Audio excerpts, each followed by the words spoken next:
Good morning students. आज हम इस 7th वीडियो लेक्चर में क्यूमुलेटेड डाइन्स के मेथड ऑफ प्रिपरेशन, स्ट्रक्चर और रिएक्शन के बारे में पढ़ेंगे। इससे पूर्व के 6 वीडियो लेक्चर्स में आप डाइन्स के बारे में, कॉन्जुगेटेड डाइन्स के बारे में पढ़ चुके हैं। उनकी सभी मेथड ऑफ प्रिपरेशन, रिएक्शन और स्ट्रक्चर हम 6 वीडियो लेक्चर में अब तक कवर कर चुके हैं और आज हम पढ़ेंगे क्यूमुलेटेड डाइन्स। कॉन्जुगेटेड डाइन्स ज़्यादा इंपॉर्टेंट है। क्यूमुलेटेड डाइन्स भी आपको आ जाते हैं एग्जाम में, आपको आना चाहिए और बहुत सिंपल है। आपको फर्स्ट वीडियो लेक्चर में मैंने बताया था कि क्यूमुलेटेड डाइन्स में जो दो डबल बॉन्ड होते हैं उनके वो लगातार होते हैं, यानी कि एक ही जो कार्बन है यानी कि इनके बीच में कोई सिंगल बॉन्ड नहीं होता। दोनों डबल बॉन्ड सिंगल बॉन्ड से सेपरेटेड नहीं रहते, तो ये होते हैं क्यूमुलेटेड या संचयी डाइन्स। ये सबसे कम स्थायी होती हैं, क्योंकि जो स्थायित्व का क्रम हमने पढ़ा था उसमें कॉन्जुगेटेड डाइन सबसे अधिक स्टेबल होती है और जो क्यूमुलेटेड डाइन्स होती हैं वो सबसे कम स्थायी होती हैं। इन्हें हम एलीन्स भी कहते हैं। और अब हम पढ़ेंगे इनके बनाने के मेथड्स ऑफ प्रिपरेशन। क्योंकि हमें लगातार या कार्बन से जो दो टर्मिनल कार्बन है उन पर दोनों पर डबल बॉन्ड चाहिए, तो हमारा जो अभिकारक होना चाहिए, मतलब जो मेन हमारा सबस्ट्रेट होना चाहिए उससे हमें क्या निकालने हैं, दो HBr, दो हाइड्रो हेलोजिनेशन। तो हम यहाँ पर लेते हैं 1,2 ट्राइब्रोमोप्रोपेन। तो जो हमारा मेन रिएक्टेंट है वो है 1,2,3,4 ट्राइब्रोमोप्रोपेन, और इसको जब हम अल्कोहलिक केज के साथ हीट करेंगे तो विलोपन होगा HX का, HBr निकलेगा, एक डबल बॉन्ड बन जाएगा। उसके बाद फिर हम इसको जिंक और मिथेनॉल के साथ हीट करेंगे तो ZnBr2 निकल जाएगा, क्योंकि हमें दोनों Br निकालने हैं, इसलिए हम जिंक लेते हैं। अल्कोहलिक केज लेते हैं तो एक HBr मॉलिक्यूल का निष्कासन होता है। अब चूंकि हमें यहाँ पर दोनों Br निकालने हैं, टर्मिनल Br, इसलिए हम यहाँ पर अल्कोहलिक केज काम में नहीं लेंगे। अगर अल्कोहलिक केज लेंगे आप तो HBr निकलेगा और उससे हमारा पर्पस सॉल्व नहीं होता, इसलिए यहाँ पर जिंक लिया जाता है मिथेनॉल की उपस्थिति में, तो दो ब्रोमीन निकल जाते हैं, जिंक ब्रोमाइड निकलकर एलीन या संचयी डाइन की प्राप्ति होती है। आप देख रहे हैं रेड कलर में जिंक ब्रोमाइड निकलता हुआ दिखाया गया है। नेक्स्ट है फ्रॉम हैलो एल्कीन, यानी कि एल्कीन है और हमारा जो रिएक्टेंट है वो क्या है, उसमें बेस जो रिएक्टेंट है उसमें एल्कीन है, ऑलरेडी एक डबल बॉन्ड उपस्थित है। हेलो एल्कीन वाइनिलिक भी हो सकता है, एलाइलिक भी हो सकता है, और इस पर रहता है हैलोजन। तो इसका हम हाइड्रोजनीकरण करते हैं, डिहाइड्रोहेलोजिनेशन करते हैं, तो HX निकल जाएगा। अल्कोहलिक केओएच लेंगे। आप स्टार्टिंग के चैप्टर में पढ़ चुके हैं कि अल्कोहलिक केओएच लेने से विलोपन अभिक्रिया होती है, जबकि जलीय केओएच लेने से प्रतिस्थापन अभिक्रिया होती है। अब हमें क्या रिक्वायरमेंट है, हम जो हमारा रिएक्टेंट है हैलो एल्कीन, उससे देखेंगे ऑलरेडी एक डबल बॉन्ड प्रेजेंट है। अब आपको फर्स्ट और सेकंड कार्बन के बीच में डबल बॉन्ड लाने के लिए H और X निकालना होगा, यानी कि हाइड्रो हेलोजिनेशन। तो सिंपल से आपको क्लिक करना चाहिए कि मुझे क्या रिएजेंट लेना है। इस अभिक्रिया में प्रोडक्ट बनाने के लिए मुझे किस रिएजेंट की आवश्यकता होगी, मुझे कौन सी रिएक्शन करानी है, मुझे रिएक्शन करानी है एलिमिनेशन। और क्या निकालना है, अगर सेंटर वाले कार्बन से H निकल जाए और टर्मिनल से X यानी कि HX, तो यहाँ पर हम लेंगे अल्कोहलिक KOH और इस प्रकार से संचयी डाइन प्राप्त हो जाएगी।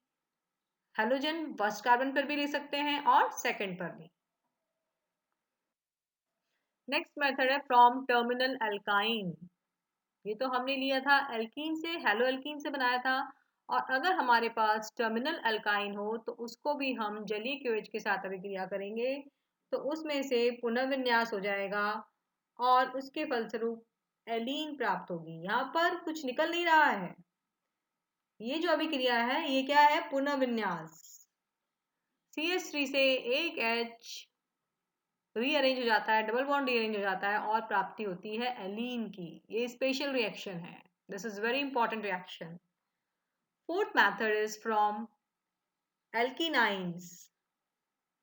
एल्कीनाइंस पर जो है, एल्कीनाइंस होते हैं जिसमें एल्कीन का पाई बॉन्ड भी हो और एल्काइन का ट्रिपल बॉन्ड भी हो, जिसमें पाई बॉन्ड यानी कि एल्कीन प्लस एल्काइन को हम कहते हैं alkynes. This is the functional group जो कि बनता है एल्कीन और एल्काइन के संयोग से, यानी कि डबल बॉन्ड भी है और ट्रिपल बॉन्ड भी है। तो यहाँ पर हम इस पर हाइड्रोजन हैलाइड के 1,4 योग कराएंगे, इस पर हम योगात्मक अभिक्रिया कराएंगे तो हमें एलीन प्राप्त हो जाएगी।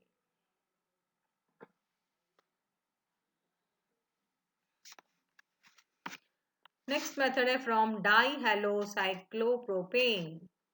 डाईहेलोसाइक्लोप्रोपेन, एथिलीन को जो है क्षार की उपस्थिति में ब्रोमोफॉर्म होता है CBr3 के साथ अभिक्रिया कराते हैं तो डाईब्रोमोसाइक्लोप्रोपेन मिलता है। और जब हम इसकी मरकरी और ईथर के साथ अभिक्रिया कराते हैं तो एलीन प्राप्त होता है। पहले जो ब्रोमोफॉर्म है उसको अल्कोहलिक एज के साथ अभिक्रिया कराने पर CBr2 प्राप्त होगा, कार्बीन डाइब्रोमो कार्बीन प्राप्त हो गई, कार्बीन आप पढ़ चुके हैं। और ये कार्बीन जो है अब एल्कीन पर अभिक्रिया करके डाइब्रोमो साइक्लोप्रोपेन बनाती है, जिसकी अभिक्रिया मैग्नीशियम और ईथर की उपस्थिति में कराने पर एलीन्स या क्यूमुलेटेड डाइन्स प्राप्त होती हैं। तो इस प्रकार से ये मेथड्स हैं संचयी डाइन्स बनाने के। अब आता है इसका स्ट्रक्चर। इसका स्ट्रक्चर जो है कॉन्जुगेटेड डाइन से अलग होता है। एलीन में दोनों जो टर्मिनल वाले कार्बन हैं, लास्ट वाले C1 और C2, उनका संकरण होता है sp2। और जो मध्य का कार्बन होता है इन दोनों के C2 यानी कि उसका संकरण होता है sp। तो ये यहाँ पर संकरण की अवस्था रहती है। इस प्रकार मध्य में जो है स्थित कार्बन C1 तथा C3 के साथ सिग्मा बंध बनता है। अब हम इसका मॉलिक्यूलर ऑर्बिटल देखेंगे कि किस प्रकार से इसमें मॉलिक्यूलर ऑर्बिटल डायग्राम बनता है।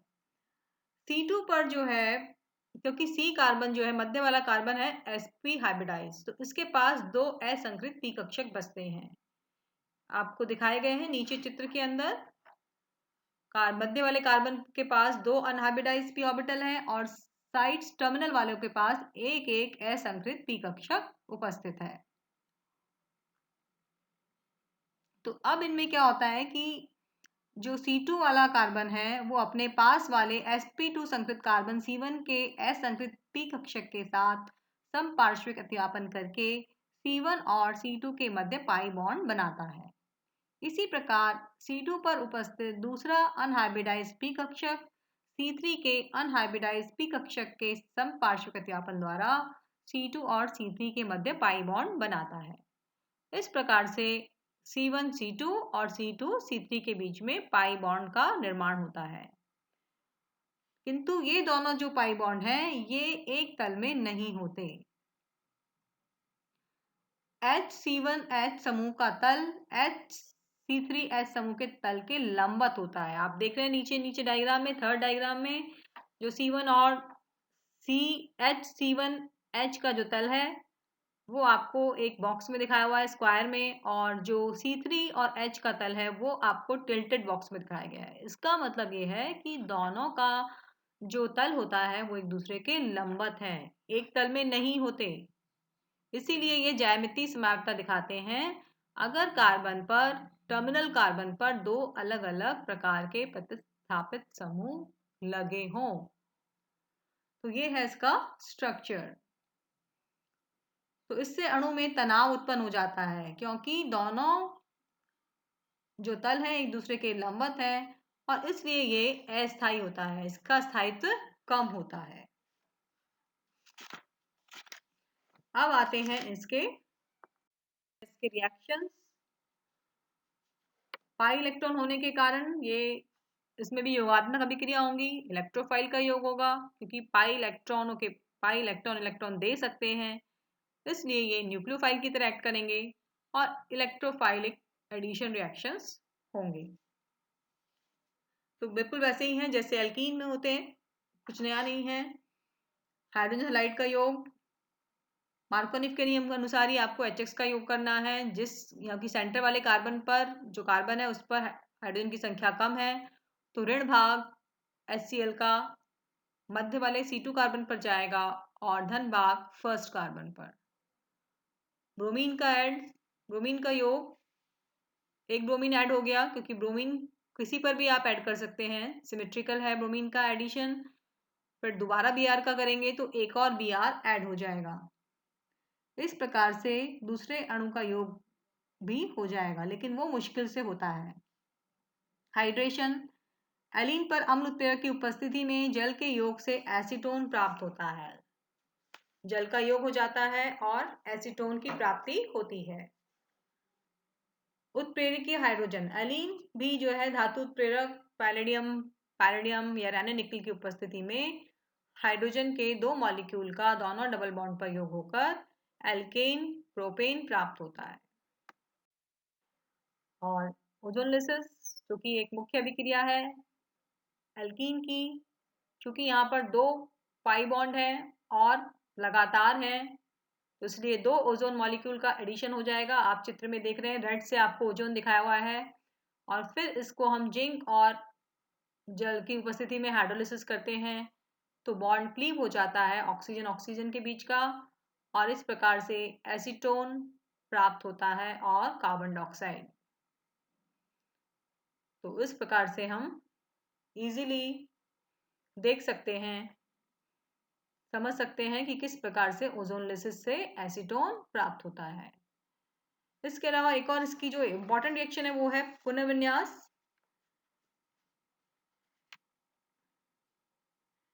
एलीन की जब अभिक्रिया हम सोडा अमाइड प्रबल क्षार के साथ करते हैं तो ये इनका पुनर्विन्यास एल्काइन में हो जाता है।